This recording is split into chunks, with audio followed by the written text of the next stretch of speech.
ហាសង្តាជួយដោះស្រាយបញ្ហាសន្លាក់សរសៃនិងអាស៊ីតរ៉ាំរ៉ៃខ្ញុំបានប្រើហើយរយៈពេលតែ2ថ្ងៃគឺមានគុណភាពយ៉ាងល្អឥតខ្ចោះសម្រាប់សុខភាពរបស់ខ្ញុំពេលដែលខ្ញុំបានប្រើប្រាស់ជាមួយនឹងហាសង្តានេះបាទដូចគេបេះអញ្ចឹងជំងឺសន្លាក់របស់ខ្ញុំគឺថាជាតែម្ដងអត់ប្រមាទទេខ្ញុំលេបធម្មតា2 3ថ្ងៃគឺខ្ញុំជាហើយគេប្រាប់ថាហាសង្តានេះមិនមែនជំរាបតែសន្លាក់ទេអាស៊ីតក៏ត្រូវដែរខ្ញុំបានប្រើសង្តា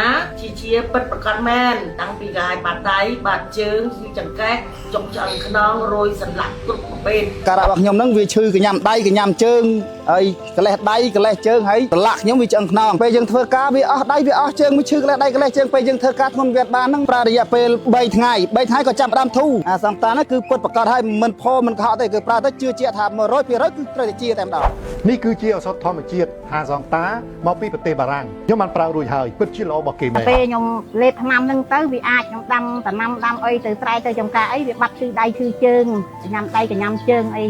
បាត់ឈឺអស់ហើយថ្ងៃខ្ញុំបានជាខ្លាំងមែនទែនហើយលេបបានតែ3 4ថ្ងៃវាអាចជាបាត់ឈឺដៃឈឺជើងកញ្ញាំដៃកញ្ញាំជើងអស់អង្គជាតិអាទិជាតិអីខ្ញុំបាត់អស់ហើយឈឺអស់ហើយជំងឺរបស់ខ្ញុំគឺឈឺចង្កេះឈឺចុកឆ្អឹងខ្នងហើយក្បាលជង្គង់ទម្លាក់ស្មានគឺឈឺខ្លាំងមែនទែនលើកដែររួចទេដល់ពេលខ្ញុំបានហូបហាសង្តាទៅគឺអន់បាទហូបបាន4 5ថ្ងៃគឺអន់